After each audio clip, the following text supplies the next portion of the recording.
Welcome back बच्चों। अब हम आगे पढ़ेंगे। अभी तक हमने पढ़ा कि कछुए के कहने पर टिटैरी समुद्र के पास गई और उससे पूछा कि क्या तुमने मेरे अंडों को बहाया है। तो समुद्र ने कहा हाँ बहाया है, तू क्या कर लेगी। तो उसने क्या कहा कि मैं तुम्हें दंड दूंगी, मैं तुम्हारा सारा समुद्र का पानी सुखा दूंगी। तो उसको हंसी आई कि है जरा सी मेरे का पानी सुखाएगी, लेकिन उसने निश्चित कर लिया कि मैं काम करके ही रहूँगी। तो उसने रोज थोड़ा थोड़ा पानी लगातार वो काम में जुट गई। अपना जो सोचा था ना, उसने निश्चय किया था, संकल्प किया था उसने कि मैं ये काम कर ही लूँगी, चुका ही दूंगी। तो उस काम में लग गई और थोड़ा थोड़ा पानी अपनी चोंच में भर के समुद्र के किनारे जो रेत पड़ी थी उसमें डालने लगी। अब उसकी ये दशा देख के उसके जो दोस्त थे, चिड़ियाएँ और जो जानवर, वो बहुत दुखी होते थे। अब हम पढ़ेंगे यहाँ से, है ना। एक बार यहाँ से हमने पढ़ लिया। अब हम पढ़ रहे हैं यही वाला पैराग्राफ, दोबारा से पढ़ लेते हैं। भाग जा, यह कहकर समुद्र की लहरें उछली। टिटैरी बचकर भाग गई। किनारे आकर वह रोती हुई बोली, समुद्र तुमने मेरे अंडे बर्बाद कर दिए हैं, मैं तुम्हें इसका दंड दूंगी, मैं तुम्हें सुखा दूंगी। उसकी बात सुनकर समुद्र बहुत हंसा। अब टिटैरी ने समुद्र को सुखा देने की ठान ली। वह समुद्र का पानी अपनी चोंच से भरकर लाती और रेत पर छोड़ आती। यह काम वह दिन प्रतिदिन रात करने लगी। जब थक जाती तो बैठकर रोती। कई चिड़िया और बहुत से जानवरों से देखकर दुखी होते, कहते बेचारी अपने अंडों के दुख में पागल हो गई है। भला ये छोटी टिटैरी समुद्र को कैसे सुखा पाएगी। अब वो सब रात दिन देखते कि समुद्र को सुखाने के लिए टिटैरी अपनी चोंच में पानी भर के और थोड़ा थोड़ा पानी भर के रेत पर डाल रही है। लेकिन उसकी ये क्रिया देख के, उसके ये काम देख के वो लोग बहुत दुखी होते कि छोटी सी टिटैरी इतने सारा पानी कैसे सुखा पाएगी। और कई लोग तो उसको पागल भी मानते, कह रहे तो पागल है, इसमें अक्ल नहीं है, कहीं सूखेगा समुद्र का पानी। लेकिन उसने अपने मन में ठान लिया था ये बात। अब हम आगे पढ़ते हैं। टिटैरी पर इसका कोई असर नहीं होता। लोग बाग कहते, सुनती, लेकिन उसको अपने काम में लगी, क्योंकि उसने सोच लिया था, उसने ठान लिया था। तो उसको किसी की कही हुई बातों पे कोई भी वो ध्यान नहीं देती थी और निरंतर अपने काम में लगी रहती थी। वह अपने काम में महीनों बरसों लगी रही। महीने हो गए, बरस हो गए।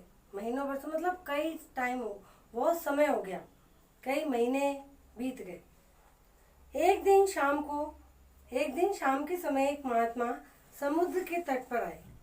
एक दिन शाम को शाम मतलब संध्या को एक महात्मा मतलब साधु, वो समुद्र के तट मतलब किनारे पर आए। उन्होंने समुद्र का जल अपने हाथों में उठाया। ऐसे उठाते ना हाथों में, अपन ऐसे पीते ना। ये तो नहीं कि समुद्र के किनारे गए तो लोटा बाल्टी लेके गए भूसे। तो उन्होंने ऐसे समुद्र का जल अंजलि मतलब ये दोनों ऐसे इसमें उठाया और सूरज को चढ़ाने लगे। ऐसे करके अंजलि में उठा के ऐसे सूरज को चढ़ाने लगे। तभी समुद्र गरजा मतलब लहरों ने आवाज करी, मैं समुद्र हूँ, सूरज को भी डुबा देता हूँ, इसलिए सूरज को नहीं मुझे प्रणाम करो। उसको इतना घमंड हो गया तो उसने महात्मा से क्या कहा, मैं समुद्र हूँ, सूरज को जल में चढ़ाओ, मुझे चढ़ाओ, मैं सूरज को भी क्या कर देता हूँ, सूरज को भी डुबा देता हूँ, सूरज को भी डुबा। देखा होगा आपने, जब संध्या होती है तो सूर्य ऐसे पीछे छुप जाता है, तो उसको क्या हो गया कि मैंने सूरज को डुबा दिया। इसलिए उसने क्या कहा कि सूरज को नहीं मुझे प्रणाम करो, मैं हूँ।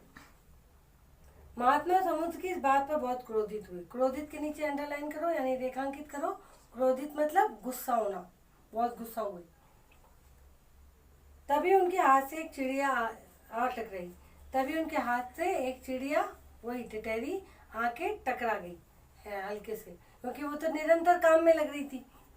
क्या काम, अपनी चोंच में पानी भर के समुद्र की किनारे रेत पर डालना, यानी समुद्र को सुखाने का काम। टकराई और उनके पैरों पर गिर गई। टकराकर वो उनके पैरों पर गिर गई। महात्मा ने उस चिड़िया को उठाकर पूछा, महात्मा ने चिड़िया को उठाया और उठाकर पूछा, चिड़िया तुम्हें क्या हुआ? महात्मा ने उसको उठाया और पूछा, चिड़िया तुम्हें क्या हुआ? तू मुझे अपना दुख बता, तू बता तो सही कि तू कैसे इतनी दुखी नजर आ रही है और इतनी थक कर कैसे चरणों में गिर गई है मेरे। ये चिड़िया टिटेरी थी। कौन थी चिड़िया? टिटेरी, जो निरंतर काम में लगी हुई थी। टिटेरी रोती हुई बोली, मेरे अंडे समुद्र बहा ले गया है। कैसे बोली? मेरे अंडे समुद्र बहा ले गया है। रोते हैं तो वैसे बोलते हैं ना, इसने मुझे मार दिया है।